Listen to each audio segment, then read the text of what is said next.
India TV YouTube channel को subscribe करें और बेल आइकन दबाएं।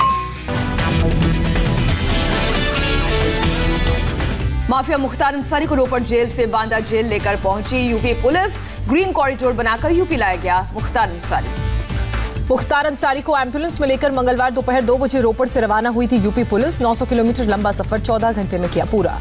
मुख्तार अंसारी के साथ सोनीपत से ईस्टर्न पेरिफेरल रोड होते हुए यूपी में दाखिल हुई यूपी पुलिस। रोपड़ से बांदा के बीच 3 बार लिया ब्रेक। मुख्तार अंसारी को लेकर बांदा जेल की सुरक्षा बढ़ाई गई। जेल के बाहर भी मुस्तैद किए गए जवान। मुख्तार की सुरक्षा के मद्देनजर पहले से रह रहे कैदियों की डिटेल जमा कराए गए। जेल में आने जाने वालों पर भी रहेगी कड़ी नजर।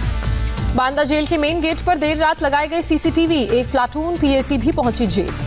मुख्तार अंसारी की पत्नी पहुंची सुप्रीम कोर्ट। याचिका दाखिल कर एनकाउंटर की जताई आशंका।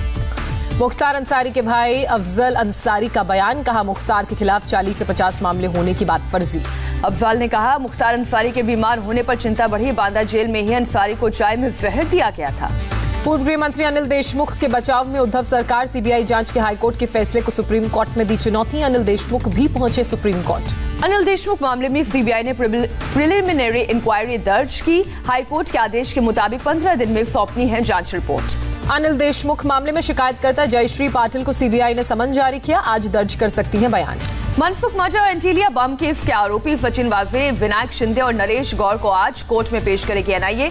रिमांड बढ़ाने की कर सकती है मांग। सीसीटीवी में 4 मार्च को सीएसटी स्टेशन जाते दिखे वाजे। 5 मार्च को ठाणे के क्रीक में मिला था मनसुख का शव। पीएम मोदी आज करेंगे परीक्षा पे चर्चा। वीडियो कॉन्फ्रेंसिंग के जरिए छात्र, अभिभावकों, शिक्षकों से करेंगे संवाद। परीक्षा पे चर्चा कार्यक्रम से पहले पीएम मोदी ने एक वीडियो भी किया साझा। कहा कोरोना की वजह से व्यक्तिगत रूप से मिलने का मोह छोड़ना होगा। छात्रों से बोले प्रधानमंत्री, वे परीक्षा को अवसरों के तौर पर देखें, जीवन के सपनों के अंत के तौर पर नहीं देखने को कहा। परीक्षा पे चर्चा के 4th एडिशन के लिए 81 देशों के छात्रों समेत 14 लाख लोगों ने कराया रजिस्ट्रेशन। रचनात्मक लेखन प्रतियोगिता में छात्रों, शिक्षकों और अभिभावकों ने लिया हिस्सा। आज सुबह 10:30 बजे केंद्रीय कैबिनेट की होगी वर्चुअल बैठक। पीएम मोदी करेंगे बैठक की अध्यक्षता। देश में हुआ कोरोना का सबसे बड़ा विस्फोट। एक दिन में 1,15,000 से ज्यादा लोग पाए गए संक्रमित। 630 लोगों ने गंवाई जान। देश के 10 जिलों में कोरोना सबसे ज्यादा आउट ऑफ कंट्रोल। 10 में से 7 जिले अकेले महाराष्ट्र के हैं। पंजाब और छत्तीसगढ़ में तेजी से हो रही है कोरोना मरीजों की मौत। 4.5% मौत केवल पंजाब में। महाराष्ट्र, छत्तीसगढ़, पंजाब में स्वास्थ्य मंत्रालय की 15 हाई लेवल टीम तैनात। रोजाना कोरोना पर भेज रही है रिपोर्ट। 11 राज्यों के स्वास्थ्य मंत्रियों के साथ डॉक्टर हर्षवर्धन की चर्चा। कोरोना को लेकर वीडियो कॉन्फ्रेंसिंग के जरिए बातचीत की। केंद्र ने 45 साल से ज्यादा उम्र के सभी सरकारी कर्मचारियों को वैक्सीन लगाने की सलाह दी। दिल्ली में कोरोना के 5100 नए मरीज सामने आए। 17 लोगों की मौत हुई। एक दिन में पहली बार 1 लाख से ज्यादा कोरोना टेस्ट भी हुए। दिल्ली में नाइट कर्फ्यू के दौरान दिखी सख्ती। पुलिस वालों ने बैरिकेड लगाकर की गाड़ियों की चेकिंग। 30 अप्रैल तक रात 10 से सुबह 5 बजे तक पाबंदी। महाराष्ट्र में कोरोना का कहर लगातार जारी। एक दिन में फिर 55,469 नए मामले सामने आए। 297 लोगों ने जान गंवाई। मुंबई में कोरोना के 10,000 से ज्यादा मामले आए सामने। 31 मरीजों ने तोड़ा दम। मुंबई में बढ़ते कोरोना के संक्रमण को देखते हुए 30 अप्रैल तक समुद्री किनारों को बंद किया गया। नागपुर में 24 घंटे में 3,758 नए मरीज मिले। 54 मरीजों की कोरोना से मौत। नागपुर में व्यापारियों ने लॉकडाउन का विरोध किया। सड़कों पर जमा हुए कई व्यापारी। देवेंद्र फडणवीस ने सीएम ठाकरे को लिखा खत। कहा जारी किए गए गाइडलाइन से छोटे दुकानदार, होटल मालिकों को हो रही है परेशानी। यूपी में 5,928 कोरोना के नए मामले सामने आए। 24 घंटे में 30 लोगों की मौत हुई। गुजरात में कोरोना ने फिर तोड़ा रिकॉर्ड। 24 घंटे में 3,280 नए मामले। 16 मरीजों ने तोड़ा दम। 10 और 14 अप्रैल को सैनिटाइजेशन के लिए गुजरात हाईकोर्ट बंद रहेगा। गुजरात के 20 शहरों में आज से लगेगा नाइट कर्फ्यू। रात 8 बजे से सुबह 6 बजे तक रहेगी पाबंदी। शादियों में सिर्फ 100 लोगों को है इजाजत। चंडीगढ़ में आज से लगेगा नाइट कर्फ्यू। 10 बजे रात से सुबह 5 बजे तक सब कुछ रहेगा बंद। पंजाब सरकार के नए सर्कुलर के खिलाफ होटल, रेस्टोरेंट मालिकों और कर्मचारियों ने किया प्रदर्शन। कहा नियमों के पालन के साथ कर सकते हैं काम। मध्य प्रदेश में भी कोरोना के रिकॉर्ड मामले। 3,722 नए मरीज सामने आए। 18 लोगों ने जान गंवाई। बिहार में कोरोना को लेकर नीतीश कुमार की हाई लेवल बैठक। प्रदेश में टेस्टिंग और तेज करने का फैसला। कोरोना को लेकर झारखंड में भी सख्त गाइडलाइंस जारी। रात 8 बजे के बाद दुकानें, रेस्टोरेंट, क्लब सब होंगे बंद। राजस्थान में कोरोना के 2,236 नए पॉजिटिव मामले। 13 की मौत। 851 लोग कोरोना से रिकवर। राजस्थान के जोधपुर में रात 8 बजे से सुबह 6 बजे तक लगा नाइट कर्फ्यू। डीएम ने कहा कोरोना की दूसरी लहर खतरनाक। कर्नाटक में कोरोना के 6,000 से ज्यादा केस, 39 मरीजों ने 24 घंटे में गंवाई जान। केरल में फिर से बड़े कोरोना के मामले, 3,500 नए मरीज सामने आए, 14 लोगों ने गंवाई जान। तमिलनाडु में कोरोना के 3,645 नए मरीज, 15 की मौत, 1800 से ज्यादा रिकवर। जम्मू कश्मीर में कोरोना संक्रमण बढ़ने के बाद फैसला, बॉक्सिंग, कुश्ती समेत कई खेलों के आयोजन पर रोक। दुनिया में कोरोना के 13 करोड़ 28 लाख से ज्यादा मरीज, अब तक 28,79,000 की मौत। फ्रांस के पेरिस में नेशनल स्टेडियम में वैक्सीनेशन अभियान शुरू किया गया, बनाए गए 20 वैक्सीनेशन बूथ। आज फिर पश्चिम बंगाल के चुनावी दंगल में उतरेंगे गृह मंत्री अमित शाह, सिंगूर और हावड़ा समेत 4 जगहों पर करेंगे रोड शो। यूपी के मुख्यमंत्री योगी आदित्यनाथ भी आज पश्चिम बंगाल में करेंगे चुनाव प्रचार, जलपाईगुड़ी, दार्जिलिंग और उत्तर दिनाजपुर में जनसभा को करेंगे संबोधित। पश्चिम बंगाल की मुख्यमंत्री ममता बनर्जी भी आज करेंगी ताबड़तोड़ प्रचार, कूच बिहार और साउथ 24 परगना में करेंगी 4 रैलियां। बीजेपी नेता मिथुन चक्रवर्ती आज 2 जगह जनसभा को करेंगे संबोधित, 2 जगहों पर रोड शो भी होगा। हावड़ा की रैली में प्रधानमंत्री मोदी का ममता पर हमला, कहा दीदी मुझे गालियां दे रही हैं, उन्हें हार की हताशा है। पीएम मोदी बोले केंद्रीय बलों को बदनाम कर रही है ममता बनर्जी, मुसलमान भी दीदी के हाथ से निकल गए। बंगाल के कूच बिहार में पीएम ने की जनसभा, कहा 2 चरणों में दीदी का जाना तय। बंगाल में तीसरे चरण के लिए 31 सीटों पर हुई वोटिंग, करीब 78% मतदान, कुछ जगहों पर हिंसा की घटनाएं आई सामने। हुगली में सबसे ज्यादा करीब 80% वोटिंग, हावड़ा में 78, जबकि साउथ 24 परगना में करीब 77% मतदान। असम में भी 40 सीटों के करीब सीटों पर हुआ मतदान, करीब 83% लोगों ने अपने मताधिकार का किया इस्तेमाल। केरल की सभी 140 सीटों पर मतदान संपन्न, करीब 71% मतदाताओं ने डाले वोट। तमिलनाडु में 67% से ज्यादा वोटिंग, सभी 234 सीटों के लिए डाले गए वोट। केंद्र शासित प्रदेश पुडुचेरी में एक चरण में 30 सीटों के लिए मतदान पूरा, करीब 82% वोटिंग हुई।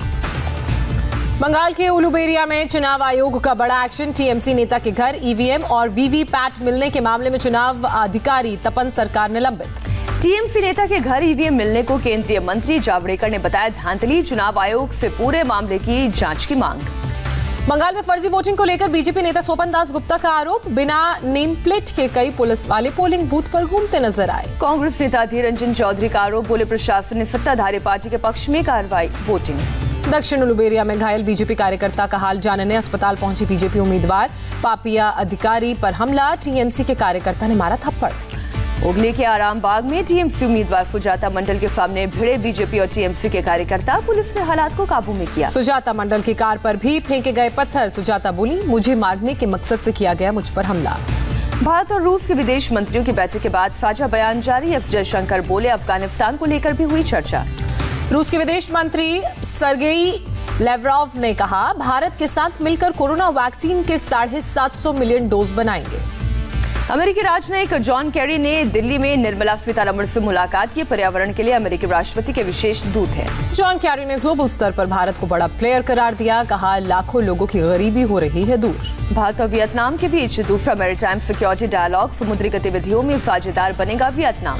छत्तीसगढ़ में 22 जवानों की हत्या करने वाले नक्सलियों ने कोबरा टीम के एक जवान के अपने कब्जे में होने का दावा किया, रिहाई के लिए मध्यस्थ नियुक्त करने की मांग की। जोधपुर के फलौदी जेल से 16 कैदियों के भागने का मामला, हेड कांस्टेबल समेत 4 अधिकारी सस्पेंड। मध्य प्रदेश के भिंड में बदमाशों ने की पेट्रोल पंप कर्मचारियों की पिटाई, पेट्रोल के पैसे मांगने पर की मारपीट। यूपी के आजमगढ़ में मास्क चेकिंग में विवाद में हुआ हंगामा, लोगों ने कोतवाली का गेट उखाड़कर एक गाड़ी में की तोड़फोड़, धरने पर भी बैठे कारोबारी।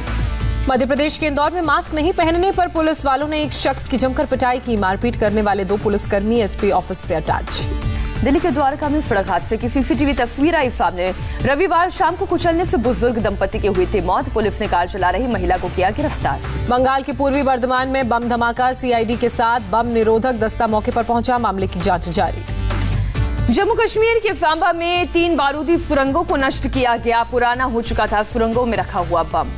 उत्तराखंड के जंगलों में आग का मामला, हाईकोर्ट ने मामले का संज्ञान लिया, आज संबंधित अधिकारी को पेश करने होंगे आदेश। कर्नाटक में आज से रोडवेज कर्मचारियों की हड़ताल, असुविधा से बचने के लिए निजी बसों और स्कूल बसों का इस्तेमाल करेगा केएसआरटीसी। अमेरिका ने फिर दक्षिण चीन सागर में भेजा एयरक्राफ्ट कैरियर जहाज, चीन के साथ बढ़ सकता है तनाव। 2020 में यूक्रेन के विमान को मार गिराने का मामला, ईरान के 10 अधिकारियों के खिलाफ मुकदमा दर्ज, 176 लोगों की हुई थी मौत।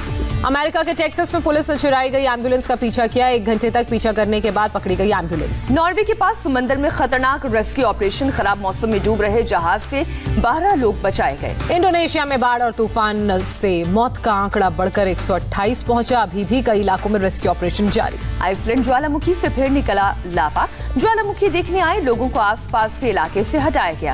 अप्रैल के महीने में बेल्जियम में बर्फबारी। ब्रुसेल्स में एक ही रात में बिछी बर्फ की सफेद चादर। मुंबई इंडियंस के wicket keeping consultant Kiran More हुए कोविड पॉजिटिव। टीम से अलग होकर खुद को किया आइसोलेट। मुंबई के वानखेड़े स्टेडियम में जारी है कोरोना का कहर। 2 और ग्राउंड स्टाफ मेंबर हुए कोरोना पॉजिटिव। दिल्ली कैपिटल्स की कप्तानी मिलने के बाद बोले ऋषभ पंत, दिल्ली को आईपीएल खिताब जिताने की करूंगा कोशिश। मुंबई इंडियंस के खिलाड़ियों ने लिया टीम बॉन्डिंग सेशन में हिस्सा। खिलाड़ियों ने खेला वॉलीबॉल। कोलकाता नाइट राइडर्स में शामिल हुए बांग्लादेश ऑलराउंडर शाकिब उल हसन ने शुरू की प्रैक्टिस। काउंटी क्रिकेट में किस्मत आजमाएंगी टीम इंडिया के टेस्ट बल्लेबाज हनुमा विहारी। वार्विकशायर में खेलेंगे, वार्विकशायर की ओर से खेलेंगे काउंटी क्रिकेट। दक्षिण अफ्रीका पाकिस्तान के बीच सेंचुरियन में तीसरा वनडे मुकाबला आज होगा। सीरीज 1-1 से है बराबर। एक्ट्रेस कटरीना कैफ को हुआ कोरोना। डॉक्टर्स के निर्देश पर खुद को किया होम क्वारंटीन। नमस्ते, मैं हूं मीनाक्षी जोशी। वीडियो और खबरों से अपडेट रहने के लिए India TV YouTube channel subscribe करें, बेल आइकन दबाना ना भूलें। जुड़े रहें इंडिया टीवी के साथ।